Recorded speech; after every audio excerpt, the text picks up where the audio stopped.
Today we'll learn about Joor through CEO Kristin Savilia. Welcome, Kristin. Let's get into some of Joor's stats. Joor has 385,000 retailers and 13,300 brands. In 2021, 420,000 new connections were made between retailers and brands. Also in 2021, 16.5 billion GMV for the year, and that equals 1.7 billion per month in wholesale GMV. Also in 2021, 150 million products were sold. So why don't you start by telling everybody who's listening about Joor? Sure. So Joor is a leading wholesale management ecosystem. We used to say platform, but actually, specifically in relation to all the technology that we brought into it, we really are an ecosystem. We are a one stop shop for brands and retailers to digitize their wholesale buying and selling processes. So we serve both sides of that audience. We also serve trade shows. That was a more recent addition based on the pandemic of all these trade shows going dark, not able to occur. And Joor stepped in about 4 months after the pandemic started in 2020 with a platform called Joor Passport that enabled the digitization for them as well. So we just digitize that whole process and bring in best in class third party solutions when necessary to complete that process. And do you feel that you're still using that now that trade shows have resumed? Definitely. So what's interesting about Joor is that pre-pandemic, about 75% of our traffic took place on our iPad app. And that was where we invested everything. And then in about March 2020, when the pandemic hit, like keep in mind, we always had virtual showrooms, the web technology, but we couldn't get people to use it. They were all about the iPad and going to showrooms and going to trade shows. Pandemic hits, phone calls are coming into our customer service line saying, remember that virtual showroom thing you guys have? Can you train us really quickly? Because none of our buyers can travel. So not only did we do that and train people quickly, we recognized a gap that there's more we could do with that platform. So we really spent 2020 chasing and adding a lot of unique technology meant for remote selling that is still really important, because what people realized was you can extend your reach when you are digital. Your showroom's open 24/7. You're not waiting for market weeks. As a trade show, it's still good to have the physical event, but then you can get all the orders written post trade show without rushing around. So this extension in both reach and time is why we're still relevant, and still core, actually. So what we've seen is a hybrid approach. Everybody who went from completely physical to 100% digital on Joor are now coming back hybrid. And what's great about Joor is we're everywhere because we were mobile first to begin with. And now we have built up our web solution. You just take it with you wherever you go and you do it digital. Why are you writing on pen and paper or using Excel spreadsheets to make this really important decision of what to carry on your, in your store or on your website? Use digital. And that's where we really found our sweet spot. I think it definitely was a kick in the butt for a business that was very not wanting to digitize. Yes. Pushed everyone over that chasm. Yeah. And I think some have reverted back to their old ways, but I'm glad to hear that a lot have stayed digital. There's so much upside. Absolutely. I mean, we fortunately have not lost anybody going back to their old ways. So we went from a solid growing company to that hockey stick everybody wants in 2020. And we've kept that momentum, and it put us to a whole new tier. We were selling, if I was to do a chart, we were selling at this level in new business. 2020 took us here, and now we're going off that new high. We didn't go up and down like a mountain. So we really feel that the industry has changed for the good in this regard, and that everybody's looking at digital as the way to do this, because honestly, buyers don't want to travel as much either. The world has changed. Even our own office environments, people are coming back hybrid. When I was a buyer at Macy's, where I started my career, I was on the road all the time. That has changed. That's just not the way it is anymore. And you can't do your job effectively without a digital platform like Joor. So it's really enabled us to keep the momentum. And when you're measuring growth, are you measuring, is it combined brands and retailers, or one side versus the other? It is. We are predominantly brand driven as far as who pays us, because that's what we started out as. We started out as a brand SaaS, software as a service. So we do continue to charge brands on our platform, and we enable a lot for them: a showroom, order management, analytics that brings upstream transparency, better forecasting. We bring a lot to the brand side. A brand invites all of the retailers they do business with to utilize this digital platform, and the level at which a retailer uses it is how it works for them. So if they use it basically, it's free. So we have, for example, we have over 13,000 brands, 385,000 retailers. A lot of those retailers are free, logging in on behalf of the brand to shop those showrooms and do their buying.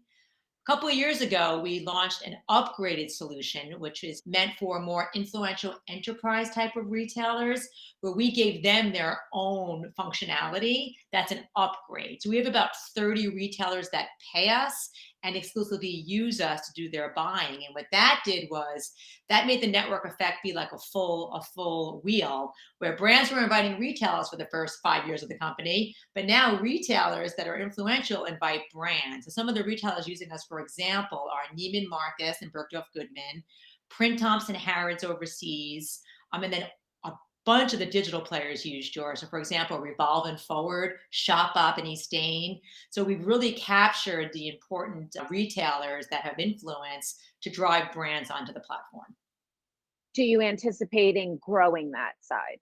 Yes, we continue to grow that side, not only in the small businesses, but in adding. And again, we don't try to get every retailer. It's just not our model. From a enterprise standpoint, we want to make sure that everybody can use Joor at some level, so that it is seamless for both sides. If you're a brand and sign on to Joor, every retailer can shop you. The benefit they gain is, if they pay, is more functions on their side.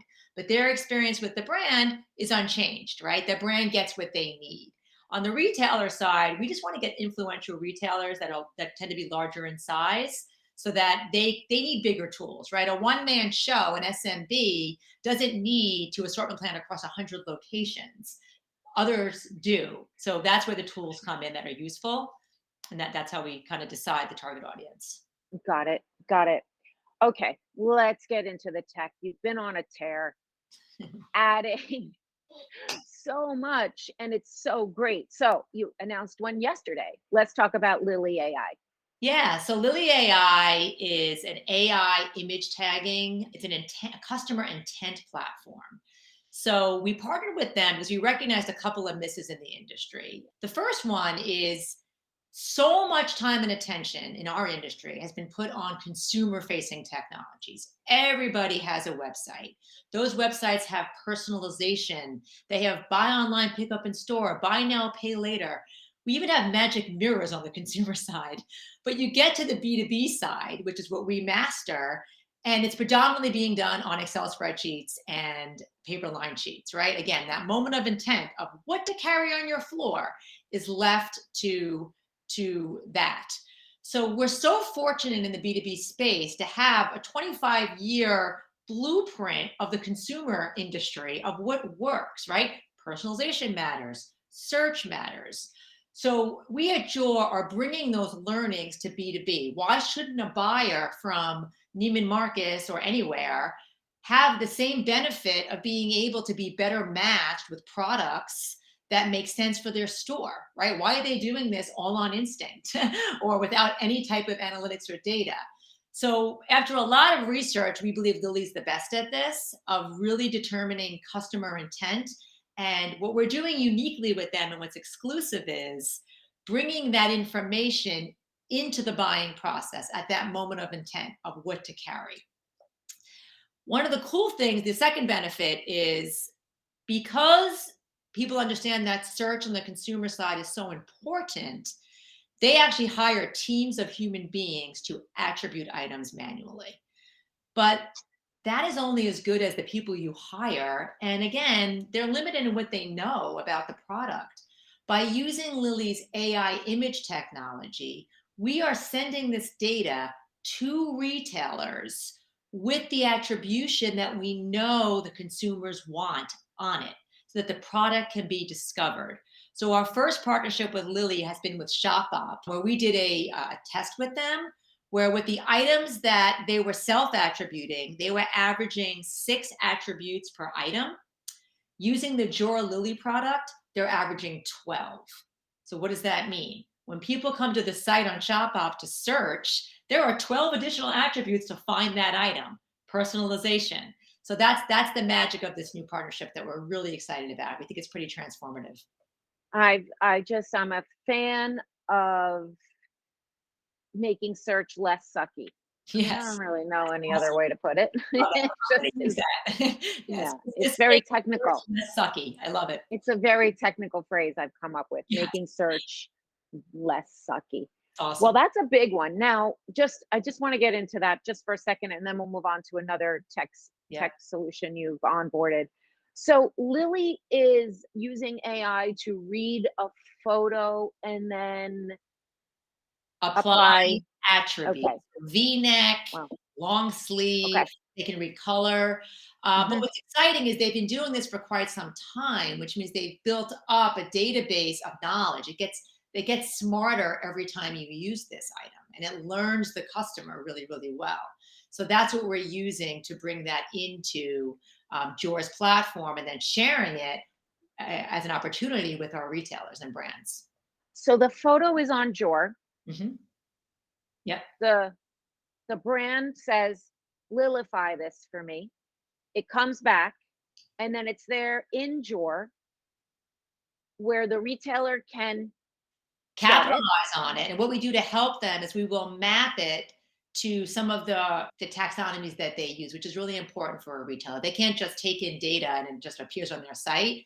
So we do a mapping in between that makes it match their taxonomy, and then they can consume it, and it reduces time to site for them Wow. greatly. Asset management is a huge issue, Yep. and the endless aisle is really endless hours, and Yes, there really is a time management and a huge cost from people, and you need to figure out ways to do this at scale. Is this absolutely. an add-on? It's Go ahead. growth too. Like that's the cool thing is that we are a time management enablement platform for sure, but it's also about growth because if you have better attributes and more people find that item, you're going to do more business. Like no brainer. For sure. Do you charge more for this? Is it like an add-on Upsell. service when you're It is an add-on upsell? service. We have a basic platform, and then you can add on the different pieces. The benefit we bring to these guys is some of them like are doing it, used to do it without Joor, like they would just go try to find these different solutions. But then you're doing different integrations. It's not speaking to each other. You're not getting it as early. So Joor's real role as an ecosystem is just making these best-in-class partnerships. It's a lot like what Apple does with the App Store, right? Apple owns that relationship, but then they have this opportunity for us to add apps that make our lives easier. Think of it in that regard for on behalf of our brands and retailers. What services, solutions can we bring into Joor that really makes sense in the flow so they don't have to go search and do all the research themselves, right? We do all the work. We figure out the best because we do all the testing. We have the bandwidth for that. Then we integrate it so that with the one integration you have with Joor, you get the rest of this upsold into you. Well, for sure, the vetting is a huge responsibility, and this is not in the bandwidth of brands and retailers. Right. And having that vote of confidence, that stamp of approval from Joor, absolutely lends itself to not duct taping solutions, right? So they were going out to the market and finding things, and then like, well, it kind of works, and it kind of works, and you have this diminishment of functionality while you piece together these individual components. So that is great. So then that leads me to maybe Hatch as another Yes. upsell option. Tell Yep. us about that. Yeah, so Hatch is in partnership with PVH is the parent company to Hatch, believe it or not. And I give them a lot of credit because a lot of brands don't have technology. But PVH is a big company, as you know. It's Calvin Klein and Tommy Hilfiger, and they have invested in a technology arm. So they went after I'm going to call it the physical virtual showroom. So they think of it as a movie theater in a way. You walk into a theater where there's a movie screen size television that takes functionality like Joor to life size on the screen so that you can still hold that appointment, but you're not doing it with physical samples anymore. And that was really Hatch's motivation. They were really, PVH is committed to, I think it's by 2025 or 6, greatly reducing their carbon footprint. And the number one way they're doing this is by reducing the need for samples. So in this particular case, they built the front end. It includes like beautiful furniture, and the front end technology is theirs. But the minute you go to place an order or order manage it, it turns into Joor's technology. So we partnered with them to allow for the big screen front end as opposed to our normal technology, which is just iPads, which is still beneficial, into this sort of more theatrical thing. It's meant for larger brands that really care about their brand image. So it's been an exciting partnership as well. That's great. And then what about, what is it? Ordra has a Ordra. technology called Orb 360. Let's call that 360 imaging phase 1. So when the pandemic hit again, I call this a little bit of luck. I was in the process of cutting this deal with Orb 360, which was the ability to do 360 photography. And I know you're from this space, so you'll understand this pain point. Sending samples to retailers who all want them at the same time for them to shoot is it's sucky. I'll use your word, it's sucky. It's a huge pain, right? So the way this does it is it's not just technology, it's technology and a service. There are machines that Orb 360 has, one for apparel and one for accessories, that travel to your showroom and shoot the imagery in 360. They do 78 shots that become a 360 spin image in your showroom. So the merchandise never leaves your showroom. Instantly after being shot, it's in Joor, which again, Joor has lots of purposes, and one of them being asset management. And it's available for the retailers you want it to be available for. So it's, first of all, it's available for better shopping in Joor so that buyers can make good decisions about what to carry. But then those images can be downloaded with permission from the brand. The brand controls their asset directly to the retailers so that they have beautiful imagery to take to their site. And you're not double shooting, right? Don't reshoot it. We shot it for you really, really well. So that is what Orb 360 is all about. We did it thinking, oh, it'll take the industry a while to adopt when I first thought of doing this, but we're going to be the first ones out there with it. It ended up being a huge business in 2020.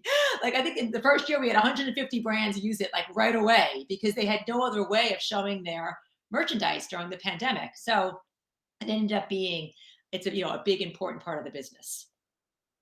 Well, I do find another way to reduce your carbon footprint is less sampling, but also less traveling, Mhm. whether it's fewer trade shows, but also in-store visits or visits to the showroom. Yep. And it's actually has a big carbon footprint, bigger than one could imagine, actually. So I think that that's great.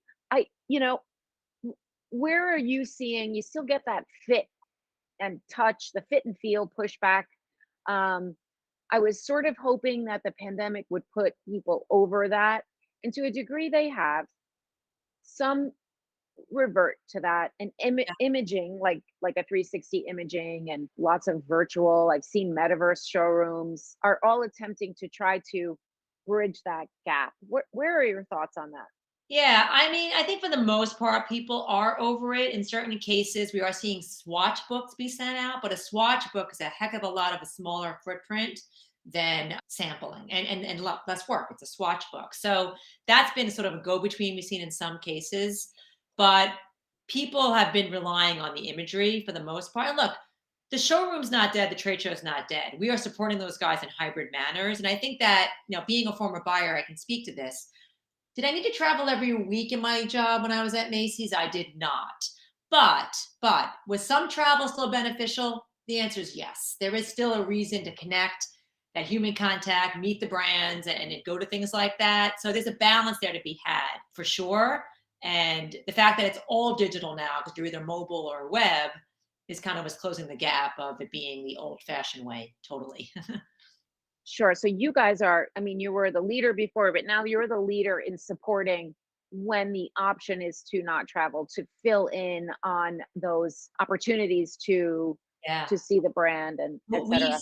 seen, Christine, which is pretty interesting, is big retailers that we're partnered with have set minimum thresholds for travel. So if the buy is less than 250 million, the buyers aren't allowed to go.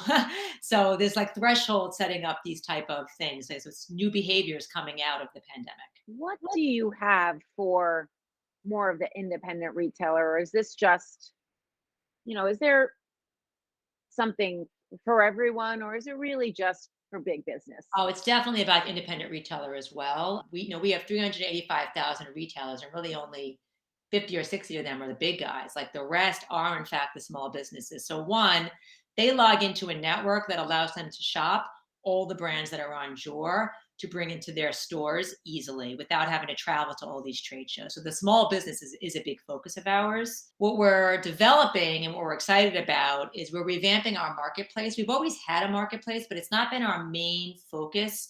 Our main focus has absolutely been enablement and building out this ecosystem. But as we have those built and are doing well there, we're seeing a newer need in the industry, which is discovery, more product discovery. That said, keep clear that we had 400,000 new brand connections last year. So it's not that we're not doing discovery, but we want to really ramp that up. So we're revamping our marketplace to be easier to use. We're adding payments onto the platform. We're very excited about that. When you think about payments in our industry, it is antiquated. It is still being done offline with invoicing and phone calls. It's crazy. So as George's bringing to market a solution that is going to provide a lot of exciting benefits that cost the brand a lot of time and money. So not only on platforms are easy to send out bulk invoicing, but fraud protection, protection from the cost of cross border, which is very expensive, and we're going to provide terms. So that is going to this is going to be out in MVP in May, actually, so next month. Super excited because think about a retailer, a small business, their cash flow is tight. So for them to be able to come to Joor, purchase goods, pay the brand right away, because the brand also needs money to produce the goods, but you're not going to have to pay for 60 days as a retailer. Transformative. So we're super excited about this. So you're gonna factor? We are doing factoring in a degree with a partner, correct? Yep. That's Yeah, it's going to be industry leading. We're very, very excited about it. So yeah, this is it's going to be transformative for Joor as well. When you think about it, I didn't mention this, but our GMV last year alone was $16.5 billion in wholesale. wow. So when you start getting transactional and not just SaaS, it's going to be pretty revolutionary for the industry. It's gonna be pretty revolutionary for Joor. Yes, correct. Super smart. So that's really exciting because you're right. It is it's a disconnected industry right now where you have payments in one place, you actually have inventory in another place, and then Yes. you have wholesaling in another place. I don't really see you ever getting into the inventory game, but I definitely see you We getting show into inventory on Joor, but we're not going to go upstream and all right. that. But we do show inventory on Joor, so availability of the items from a selling standpoint is available on Joor today, and it's your choice as a brand whether to show it or not. So some brands are like, no, I don't want people to see this, and others are Right. very forthcoming, like, here's the inventory, get there first. So Right. Exactly. Well, you just keep adding features. What there was another feature you added in the past 24 months. so Remind me. Ventana, probably Ventana. Yes, thank you. So this, I had opened and said that Orb 360 was sort of like stage one of 360, but then the industry is starting to move to actual 3D, not even creating, Orb 360 is photography of an item to be 3D, to spin. This is actually creating images without ever having samples. And we're starting to see that come in the industry. This is definitely has a longer window, I think, to get to massive popularity because it requires a change in brand behavior, meaning that the designers they have today might not have the skill set to design items using technology. So we just wanted to be ready for that for the ones that are. Joor likes to be at the forefront of these things. And again, some move more quickly, like 360 did when a pandemic hit overnight. And then others, I think, take a little bit of a longer uptake. But we're seeing tremendous interest in this. So have the ability via our partner Ventana, who again, we vetted the industry. We think they're best in class. What people don't realize is when you develop that imagery, it needs to be compressed or it can't be distributed not only on a platform like Joor, but social media can't handle it either. Ventana is like this magic thing where they are compressing, and all the best in class 3D developers are partnered with Ventana to do that. So think of this as an enabler of 3D, and we're just trying to be the industry leader and thought leader in teaching brands. If you really want to cut your carbon footprint, don't make the sample to begin with. Let's go 3D. Right.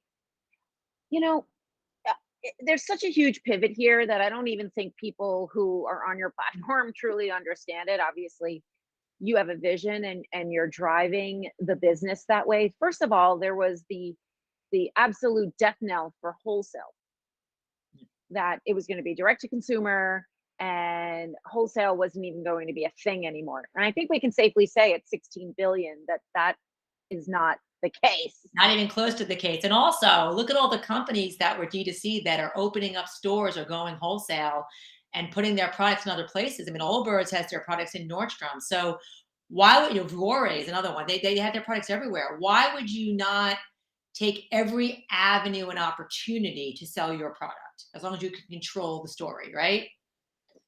You know, well, controlling the story, it is a story. It's a D2C story, then it's a wholesale story, then it's an omni-channel story, then it's a metaverse story. So there's a lot of stories. Lots of stories. And it's very interesting. And then there's the death of the department store, but the use of wholesale to present a brand, to grow a brand, has remained resilient. Yes. And I think we're going to continue to see that. So we'll start with that stepping stone. Yeah. And then what we're seeing here, and correct me if I'm wrong, what we're seeing in terms of your transformation is you're leading the retailers to evolve technologically. Let me explain. Retailers have used pen and paper and Excel because it's all about beat last year. And last year, that's how we did it. It has a little bit of a rear view mirror mentality, because that's really all you have the time for, and your job is to maintain margins. So that's kind of where it's been at forever if you were a retailer. Agreed. I think today, well, first of all, I don't know if you're pushing people or dragging people or they ask for it, but you're modernizing the buying and selling of retail B2B. With this aggregation of technology. So much technology is to support B2C. But correct. You're creating basically a network of technologies.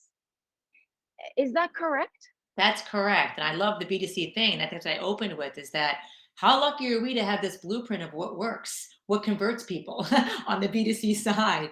So we're bringing it in. And again, Joor's the core. Joor does a lot of technology on its own. Be clear on that. The showrooms, the core technology is all built in-house by Joor. But why would I invest in hardware that takes 360 images if someone is better than me doing that? Why would I pivot my company to do it by myself and do AI image tagging if somebody's doing it already, right? But I want to democratize this. I want to be able to get this to everybody. So that's the ecosystem approach that is newer, that I'm excited about, right? That's how you transform an industry, right? Working in a silo transforms a piece, but democratizing and inviting in complementary solutions and doing the hard work of vetting and integrating, that transforms an industry. So you're on the mission to transform the wholesale industry. Is that correct? Or wholesale, but I'm going to throw a little bit more in there because let's do it. Retail. I want to do that. Because if you think about it, there are lots of folks using me for D2C as well. Joor has an incredible assortment planning technology. So, for example, Gap uses Joor. Gap doesn't buy from wholesale. Gap has their own things, but what are they doing? Well, all their stores buyers, each store needs to bring in the right assortment.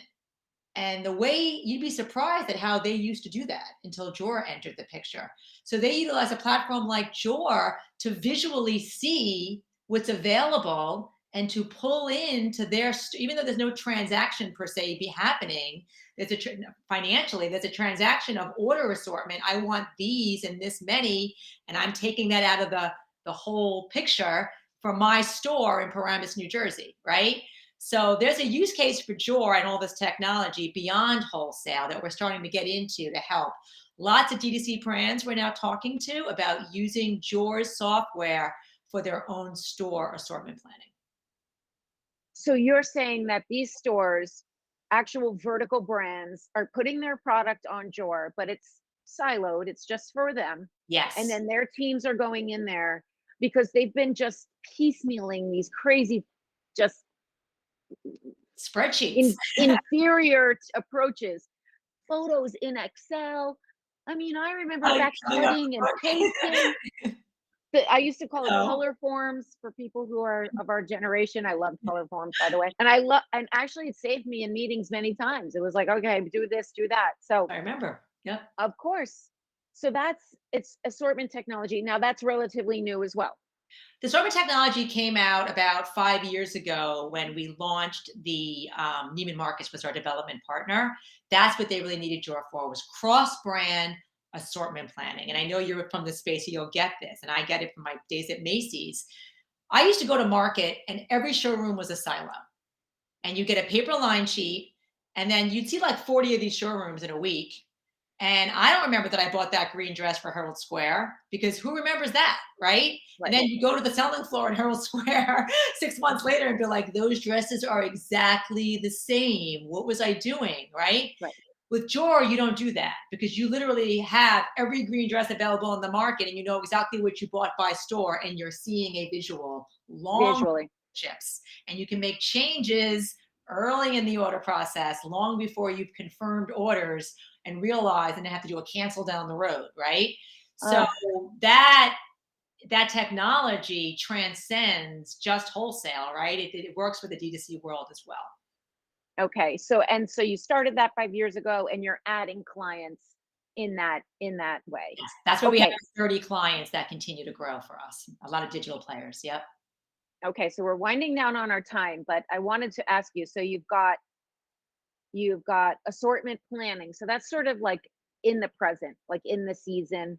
Yep. You've got your other technologies. What about one of the biggest areas that I've found is very challenging for all types of retailers, large and small, is forecast. Now, I know of technology on the market, some more legacy than others, Yep. and more coming. There's more and more coming as AI kind of builds out and becomes more easily accessible by tech solutions, I should say, to forecast and buy into areas. So retail, it's a gut instinct business. What is it? So now the message to retailers is use your data to buy into the winners, feed the beasts. Do you anticipate adding something along those lines? We do. We do. We call it sell through data on a very simple term as sort of a broad scope area of opportunity. Now, look, I'm going to say something though, which I think you might agree with. There's still instinct in buying and it needs to stay. Yes, there is. This is about informing your decision. Any company that 100% takes the data and makes that their next buy is going to be a very boring company indeed. So, being a former buyer, instinct matters, but why wouldn't you capitalize on anything you can get your hands on? So, where our heads are is we call it sell through data and trend data.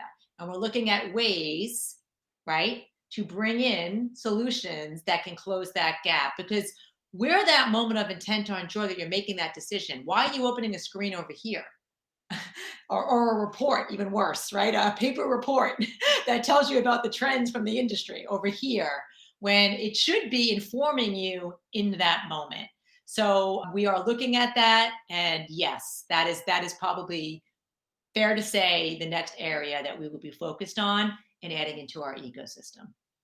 Well, I have to say, I knew Joor back in the day before you were there, and as the SaaS that it was, and it served a purpose, a good purpose.